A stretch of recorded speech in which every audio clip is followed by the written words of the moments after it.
Piękny świat, a w nim jeden cel: zbudować ogromną osadę, w której każdy mieszkaniec ma własny dom. Dotarłem do kolejnej kwadratowej wyspy, czyli do kolejnego Helheimu. Problem w tym, że nie ma tutaj żadnego wejścia, żeby tam się dostać, więc pewnie będę musiał kopać w dół. Ale tą kwadratową wyspę przelecę już tak bardziej na szybko, no bo nie spodziewam się jakichś nowości tam. No chyba, że się zaskoczę i każda kwadratowa wyspa różni się czymś od siebie, no to będzie wtedy fajniej, no i ciekawiej. Tak czy siak przybyłem tutaj tylko w dwóch celach, czyli w poszukiwaniu nowych chapterów z Helheimu, bo mam tylko 8 i 9, oraz przy okazji powbijać trochę poziomów i pozdobywać trochę materiałów, surowców, no bo brakuje mi tego, a potrzebuję ulepszyć ekwipunek. Tylko warto by było teraz wkopać się w taki sposób, żeby nie wpaść od razu na te 4 klatki, no bo jak to jest to samo, to tam jak wpadnę do samego środka, to od razu wszystkie klatki się uruchomią i będzie po mnie. Dobra, widzę już szkło i oczywiście tego wybuchającego, no nie jest to dobry układ, ale ten polepszony łuk, no daje teraz dużo. O nie! O nie! To nie był dobry pomysł, to był bardzo zły pomysł. O Boże, ile ich tam jest. Sio! Nie jest dobrze, nie jest dobrze. Boże, w co ja się znowu wpakowałem? Kompletnie tego nie przemyślałem. Dobra, tutaj się zabunkruję i będzie pewnie od razu tam klatka, więc teraz jakoś ją... Słyszę jakiegoś pająka w ogóle. Mam nadzieję, że on tędy mi tu nie przejdzie, nie? Tak się nie da, co nie? A, tam w środku jest pająk. Dobra, a no tak, bo one tam zrobiły dziurę jak wybuchły i teraz te stwory tam będą wpadać. O nie, najgorzej. No jaja sobie chyba ze mnie robią teraz. Jeszcze mnie to podpaliło. Serio, akurat te tutaj dali? W poprzedniej kwadratowej wyspie ich w ogóle nie było nigdzie. Mam chyba pomysł i to bardzo głupi pomysł. Wejdę tutaj i je po prostu pozabijam. Tutaj już mniej więcej się zabunkrowałem. Okej, to chyba nie tak miało działać, w sensie to one miały być po tej stronie, a nie po tamtej, ale dobra, okej. Czemu nie? Zapraszam tutaj do zabawy państwa. Gdzie wy tam? Ale miecz też daje radę, no. Tak na 2 strzały je mam. Myślałem, że to będzie luźna wycieczka po kwadratowej wyspie. Wpadnę, powybijam te stwory z klatek, powybijam te klatki, poszukam nowych chapterów i wyjdę. I wrócę do domu. Ale jak na dzień dobry ja dostaję te powietrzne, to ja nie wiem, co ja dostanę później. Jest progres, bo mam dodatkowe książki. Jest to chapter 2 i chapter 4. Także w końcu jestem na dobrej drodze. Ale to pozbieram wszystkie chaptery i przeczytam je sobie na spokojnie po prostu w domu. Jeżeli dobrze pójdzie, to w tej wyspie zdobędę wszystkie te chaptery, no bo znalazłem już 3 i 5, a mam jeszcze 2 i 4, więc powoli do przodu. Trochę ta kwadratowa wyspa różni się od tamtej, przede wszystkim tym, że tu jest trochę więcej zielonego. W ogóle jakieś zielone, te świecące jagody, jakiś mech i tutaj nawet znalazło się miejsce na jakieś takie mini jeziorko, ale to, co mnie zaciekawiło, to ten kwiatek tam. Takiego kwiatka to ja jeszcze nie widziałem i z chęcią go ze sobą wezmę.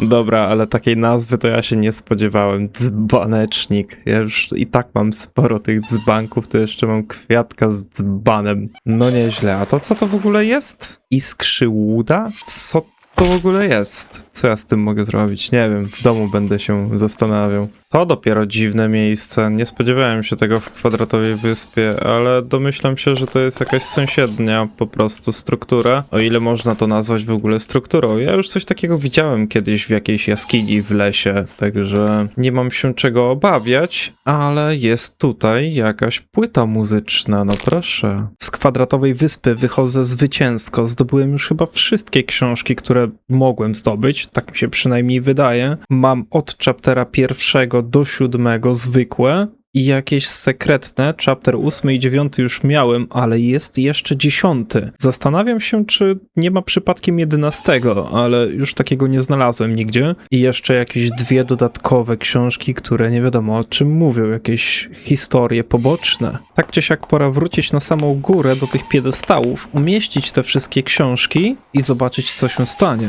Chociaż z drugiej strony nie wiem, czy nie powinienem ich najpierw przeczytać, no bo kto wie, co się może właśnie stać, więc więc chyba jednak zrobię tak, że wrócę do domu, przeczytam sobie na spokojnie te wszystkie książki i pójdę na tą kwadratową wyspę, która jest obok mnie zaraz. Tam już jest wszystko wyczyszczone tak naprawdę i tam umieszczę to wszystko na piedestałach i sprawdzę, co się stanie. Ogólnie to ja już więcej na żadne wyprawy nie biorę tych duszków. Jeden mi się w ogóle zgubił gdzieś w tej kwadratowej wyspie, te dwa pozostałe ciężko było w ogóle wydostać, one się gubią, utykają gdzieś tam. Strasznie to utrudnia płynność przejścia takich rzeczy, a jakoś za dużo mi nie pomagają w zabijaniu stworów, no bo i tak już mam naprawdę mocny ekwipunek, a raczej same bronie, które dobrze już sobie z tym radzą, więc te duszki no tylko mi gdzieś tam faktycznie utrudniają zamiast pomagać. Przyszła pora, żeby odkryć tajemnicę Helheimu i to, co skrywają księgi.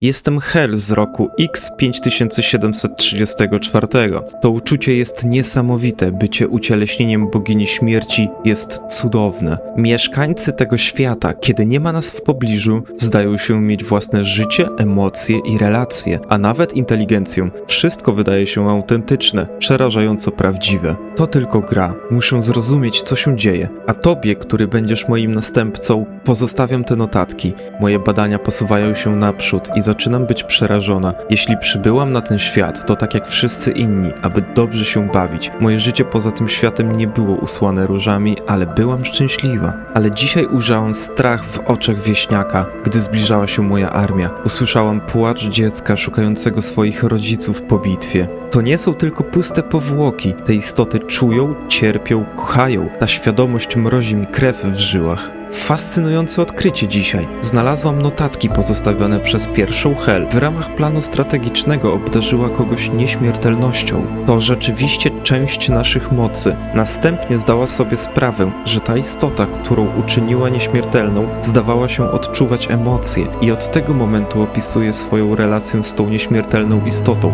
dzieckiem, które wzięła pod swoje skrzydła. Opisuje tę osobę jako pełne życia dziecko, szczęśliwe, że jest chronione. Próbuję znaleźć to dziecko, ale jak dotąd na próżno, musi być w sąsiednim wymiarze. Ten dar nieśmiertelności, który miał być błogosławieństwem, obrócił się w klątwę.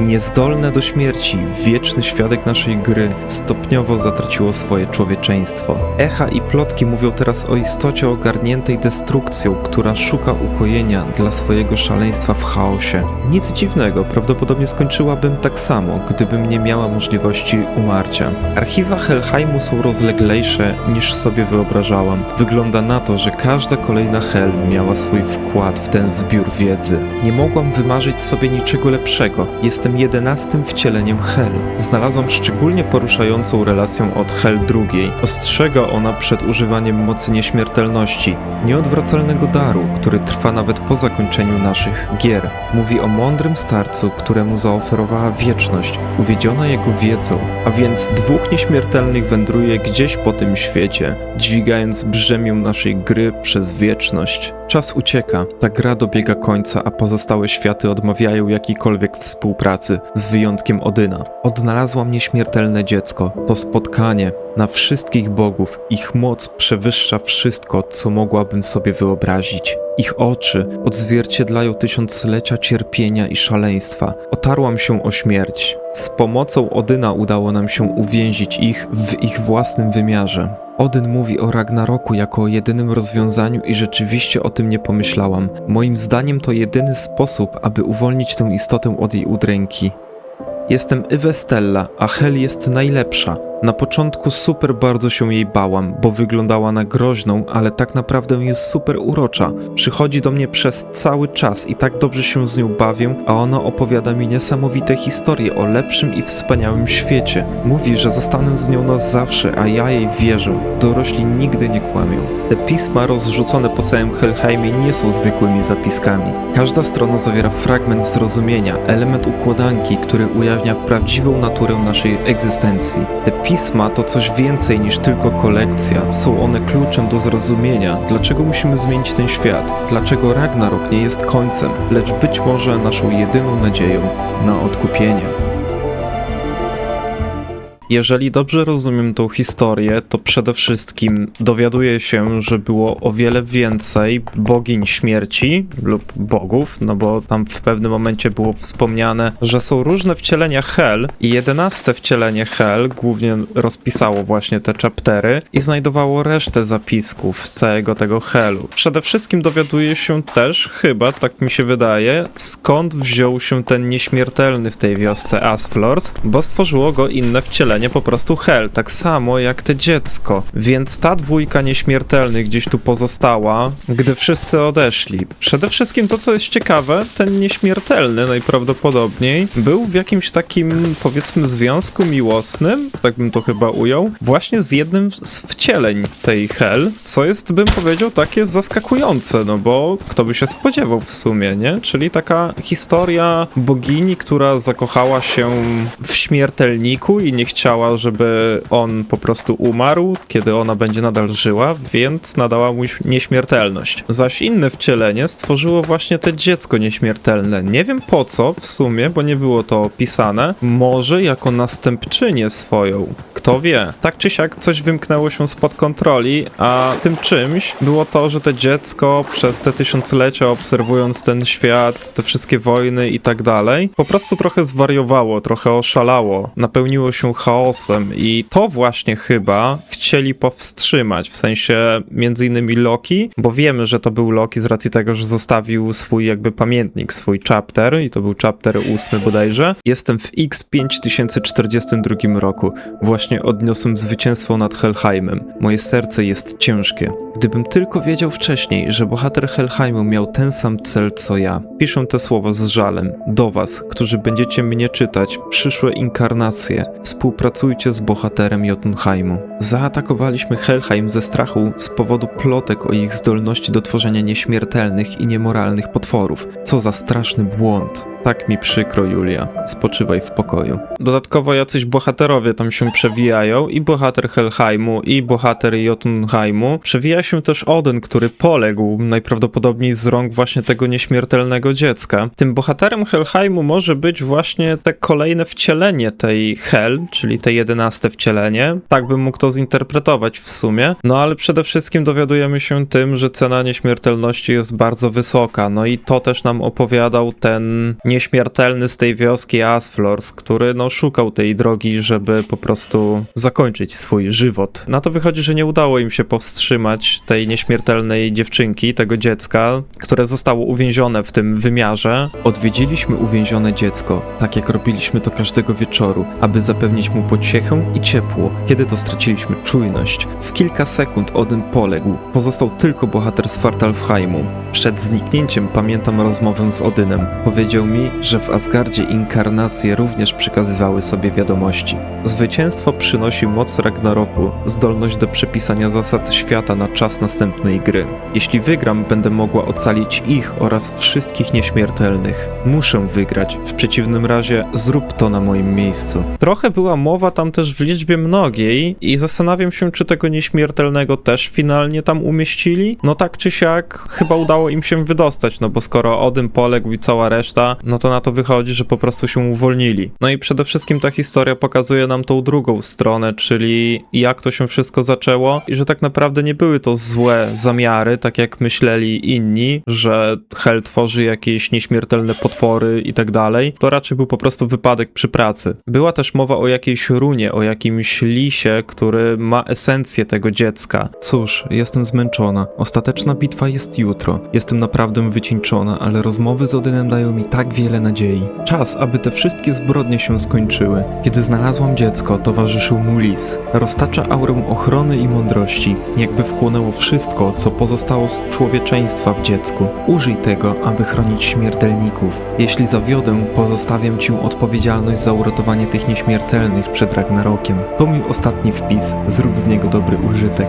List czeka w krypcie, jest zamknięty w runie. Aby go przywołać, użyj runy. Tej z pomarańczowym klejnotem. Zastanawiam się też, czy ta esencja pozostała po prostu gdzieś obok, w sensie to dziecko sobie dalej żyje, a ta esencja tej dziecinności została w tym właśnie lisie, a to dziecko gdzieś tam jest dalej opętane w chaosie. Tego nie wiem, ale przede wszystkim w końcu mogę umieścić wszystkie te książki na tych pulpitach, bo o tym mówiła ta książka tutaj. No i zobaczę, co się stanie przede wszystkim. Mam nadzieję, że tu nic nie wybuchnie, ani mnie nic nie zabije. Czy coś się zadziało? Tam jest jakaś skrzynka, okej, ale czy coś jeszcze? Po raz kolejny mam dziwne podejrzenie, że to może być pułapka, ale no dobra, pora się przekonać, co tutaj jest. Kolejna historia. Jest to książka pod tytułem Geneza Chowańca. Może chodzi o tego lisa właśnie, kto wie. W wieży pod pierwszymi schodami znajdziesz runę. Zawiera prawdziwą esencję tego, co pozostało z niewinności nieśmiertelnego dziecka. Lisa, który towarzyszył mu w ostatnich chwilach jasności umysłu. Lis pojawił się podczas mojego ostatecznego starcia z nieśmiertelnym dzieckiem. Podczas walki dostrzegłam tę istotę kroczącą ich śladem, zdającą się wysysać każdą iskierkę dobra, która jeszcze tliła się w ich udręczonej duszy.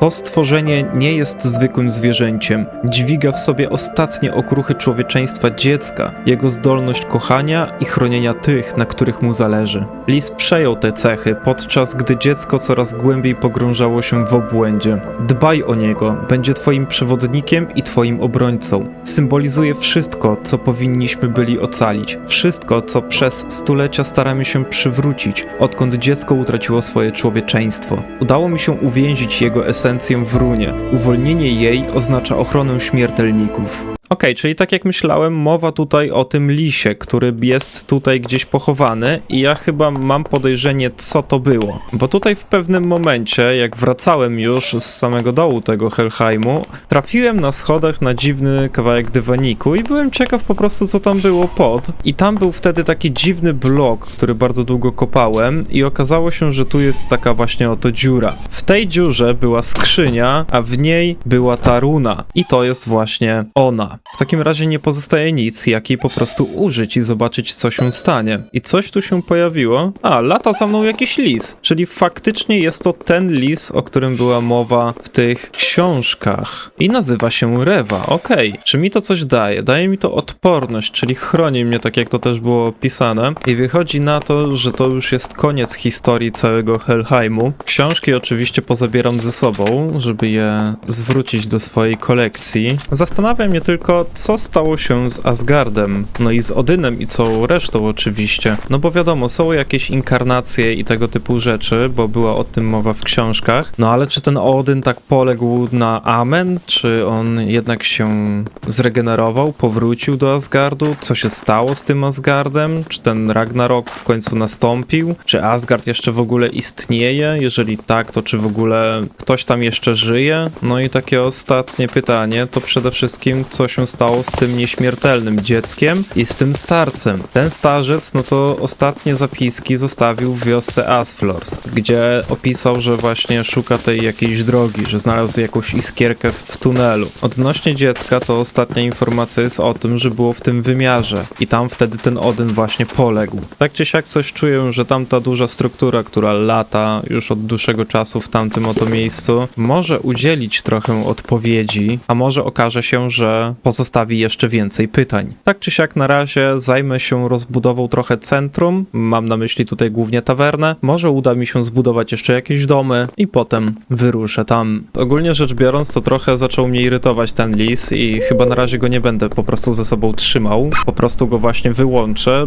bo strasznie tupta za mną i jest to po prostu uciążliwe dla ucha. Tak czy siak zbudowałem już wstępny szkic, jak ma wyglądać tawerna mniej więcej i teraz tak, zaczynając od samego początku. To będą te takie kwatery na górze, które będą po prostu takimi pokoikami do wyspania się i tyle. Nie robiłem ich jakoś dużych z racji tego, że będzie tu po prostu łóżko, skrzynia, może jakąś biblioteczkę, jakiś obraz, latarenkę i to wszystko. Będzie takich pomieszczeń 6. 4 będą połączone ze sobą ścianami, a 2 będą trochę osobno. Dlaczego? Bo mam pewien zamysł. Na piętro zrobię wejście z zewnątrz. Będą takie schodki i będzie taki powiedzmy tarasik, żeby przemieścić przemieszczać się pomiędzy tymi pomieszczeniami. I tutaj pomiędzy właśnie mam w planach taki też taras zrobić, gdzie on się będzie kończył gdzieś tutaj może i takim balkonikiem właśnie z drugiej strony. Tak czy siak tu będzie przód, tu powiedzmy też będzie tak na 2 kratki przejścia, albo jedną, jeszcze nie wiem, i tutaj płotek i tutaj najprawdopodobniej też do końca będzie poprowadzony ten taki tarasik. Postanowiłem zrobić to tak, że będzie wejście, będzie jakieś jedno okno i to wszystko tak naprawdę. Tutaj jak już będą kończyć się te 2 pokoiki, będzie główny dom dla gospodarzy tej tawerny, czyli to będzie taka tawerna zaraz przy domie jednym i ten dom będzie w stylu trochę tamtych, ale nie taki już kolorowy, no bo główne budynki będę budował tak jak zawsze, czyli głównie z tufu, świerku i brzozy. Także będzie on trochę odstawał od reszty, no i zobaczę jak go jeszcze udekoruję. Może coś nowszego wymyślę, może ciekawszego. No i to jest oczywiście zarys parteru, czyli tu będzie właśnie ten dom dla gospodarzy. Tutaj będzie główna taka sala, gdzie będą właśnie ławki ze stolikami. To są akurat ławki, stoliki będą po środku. No i tak, żeby było też jakieś przejście. Nie chciałem tego robić jeszcze większego, bo to by wyszło jeszcze większe niż biblioteka, a to by było trochę dziwne. No i też dom bym musiał zrobić wtedy o wiele większy, a to już jest totalnie bez sensu, bo jednak chcę, żeby on trochę wystawał poza tą ścianę od tawerny i z przodu i z tyłu właśnie. No i tutaj będzie powiedzmy taka lada dla właśnie gospodarza, dla karczmarza, czy coś w tym stylu. Tu będzie komin, tak, trochę tak na środku, ale on też będzie fajnie pasował do domu wtedy. I tak naprawdę tyle z parteru. Na zewnątrz będzie taka powiedzmy mała właśnie wiata dla koni i różnych innych zwierząt, na których można jeździć. Umieszczę ją pewnie po tej stronie tutaj ściany, albo trochę jakiś taki mały odstęp zachowam, jeszcze nie wiem. No i wejście będzie gdzieś właśnie w tym miejscu, żeby od razu jak się wchodzi, to będzie po prawej kominek, tu od razu ta lada, a tutaj stoliki. No i tamte oczywiście fragmenty będą na piętrze tego tutaj. I tu właśnie będzie kończyła się ściana tamtych oto pomieszczeń. Na ten moment podoba mi się ten koncept. Muszę to jeszcze jakoś po prostu posklejać w całość, no bo tak na pewno to nie zostanie, bo po prostu nie zmieszczę tej wiaty,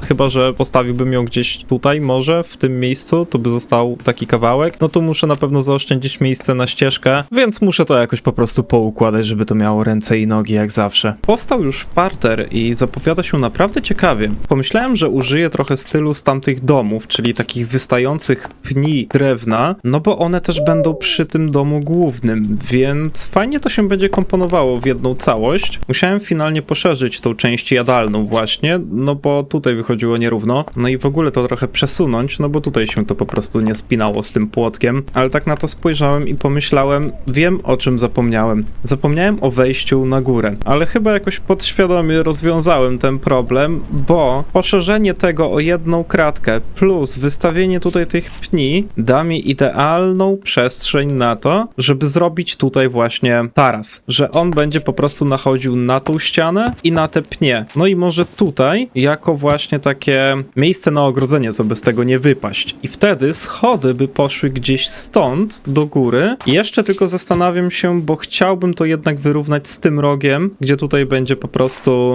też taki właśnie tarasik, no bo on ma iść tak w ogóle dookoła. Ja nawet nie wiem, czy ja to dobrze wszystko wyliczyłem, ale zobaczymy później. No i wtedy będę się zastanawiał, co z tą wiatą, czy ona tu zostanie, czy wtedy ją jakoś przesunąć, postawić ją gdzieś indziej. To wyjdzie dopiero wszystko, jak już wybuduję cały parter i zajmę się częścią piętra. No, zaczyna to jakoś wyglądać. Nie jestem pewien tylko co do tych okien, czy nie wyszły za duże, ale małe kwadratowe jakoś tak dziwnie wyglądały, więc postanowiłem zrobić takie. Może coś zmienię przy tym łuku tutaj na górze? Jeszcze nie wiem. Na razie nie mam na to lepszego pomysłu i najprawdopodobniej będę musiał finalnie przesunąć tą wiatę, bo tak teraz pomyślałem, dachu jej nie zrobię. Chyba że zrobiłbym jakiś płaski, ale nie wiem, czy to miałoby jakiś sens. Tak czy siak, pora zabrać się za piętro. No i powstał oto taki kloc. Tutaj musiałem finalnie tą wiatę wyburzyć, bo schody mi przeszkadzały. Zastanawiam się jeszcze, czy tych schodów nie przesunąć o jedną kratkę dalej, no bo tutaj jak postawię to samo co tu, to mi się parapet połączy i brzydko to będzie wyglądało. Ale mniej więcej piętro zrobione. Są jakieś te takie małe pomieszczenia. Na początku myślałem, czy nie zrobić okna na jedną kratkę, ale to już wyglądało trochę jak jakieś więzienie, więc postanowiłem zrobić na 2 kratki. Tutaj jest takie przejście połączone właśnie takimi belkami drewna, no i taki balkonik na tą stronę. Myślałem jeszcze nad tym, żeby tutaj zrobić do tego domostwa gospodarza wejście, ale tak pomyślałem później, że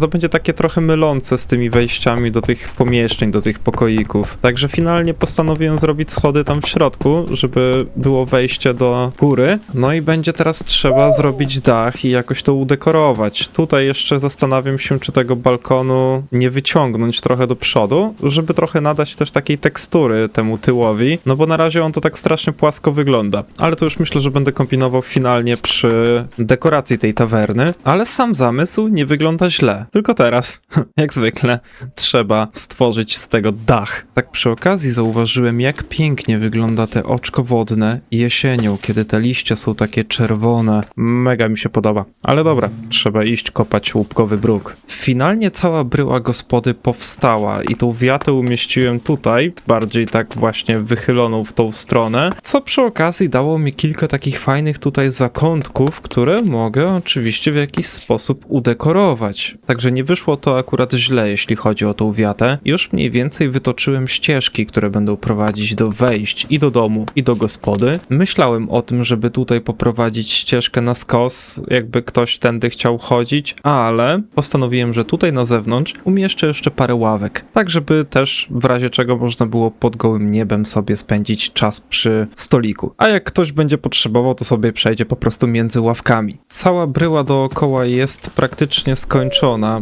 Pozostało tylko dodać właśnie wszelkiego rodzaju elementy jak balkony, jakieś dekoracje, okiennice i tego typu rzeczy. No i te drogi muszę w końcu poprowadzić, bo tylko i wyłącznie na ten moment wyrzeźbiłem, gdzie mają iść. No i tutaj jakąś podpórkę jeszcze chyba zrobię, no bo to dziwnie tak wygląda. Taka płaszczyzna raczej nie powinna aż tak wisieć w powietrzu, bo mogło to by się po prostu zawalić. Komin zrobiłem podwójny, mniej więcej w tym samym miejscu, co ten kominek tam na dole. No i oczywiście poprawiłem te całe schody, czyli przesunąłem je kratkę dalej, żeby nie zahaczały mi tutaj o balkon. No i można normalnie wejść na górę. Nad tymi oknami i drzwiami też dodam jakieś zadaszenia, choć może to dziwnie wyglądać, no bo przecież jakiś tutaj daszek jest, ale po prostu te ściany wyglądają jakoś tak surowo, więc muszę to jeszcze jakoś udekorować, a może po drodze wpadnę na jakiś inny pomysł. Tak czy siak, jedyne co mi teraz zostało, to jak zwykle udekorować. Ale żem zawieszkę zrobił wielką, mam nadzieję, że tak czy siak będzie ona pasowała do tawerny, to pozostawiam do oceny mieszkańcom, a cała tawerna razem z domem gospodarza skończona i prezentuje się naprawdę świetnie. Sporo drobnych dodatków, sporo dekoracji, tutaj jakieś ławeczki na zewnątrz, tutaj dom oczywiście właśnie tego gospodarza, który no w środku też trochę ma zagospodarowane miejsca, tutaj taka powiedzmy piwniczka, kanciapa, coś w tym stylu. No i tutaj przejście do całej tej tawerny w środku, czyli też jakieś stoliki, jakieś mięso, miski, noże, kominek. Super to wygląda naprawdę. No i oczywiście główne wejście do tawerny z tą właśnie wielką zawieszką w kształcie kufla. Mam nadzieję, że to chociaż jakoś przypomina ten kufel. Tutaj wiata dla koni albo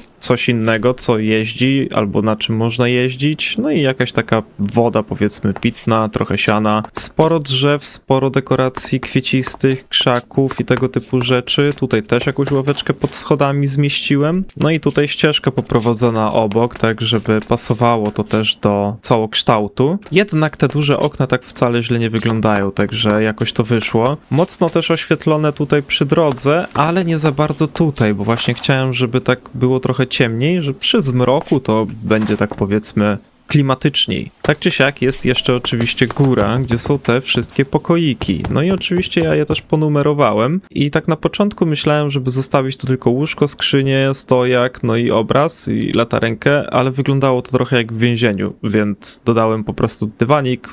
Powinno to załatwić sprawę. No i tutaj oczywiście reszta pokoików, jakieś takie drobne dodatki, te parapety też jakoś tutaj zmieściłem. Musiałem trochę przerobić okna, bo one wcześniej były tu i te parapety tu nie pasowały. Także wszystkie pokoje zagospodarowane, wyglądają w sumie wszędzie tak samo. No i oczywiście ten balkonik taki trochę z tyłu. Co do tyłu, to też wcale to źle tutaj nie wyszło. Trochę się bałem o to tutaj, że to nie będzie tak pasowało, ale dało radę. Tam na górze zastosowałem stary trik, czyli właśnie dzbanki i te liście azalii kwitnące. Z boku też ponownie stara sztuczka, gdzie zastosowałem liście, żeby wyglądało to trochę jak pnącza. A, no i przy okazji trochę tutaj też udekorowałem obok biblioteki, no bo było strasznie pusto i strasznie to odstawało od tej tawerny całej. Także jestem mega zadowolony, ale jeszcze chcę zerknąć, jak to wygląda z góry. Okej, spodziewałem się trochę lepszego widoku stąd, ale no trudno, pójdę sobie dachem biblioteki, czemu nie? Naprawdę świetnie to wyszło i mega pasuje w ogóle do tego centrum, do tego miasta całego. Także miasto zyskało tawernę i zarazem 42 dom, który warto oczywiście wpisać do ewidencji. Więc finalnie są 42 domy na 822 mieszkańców. Pora na mały odpoczynek i wyruszam do tamtej struktury.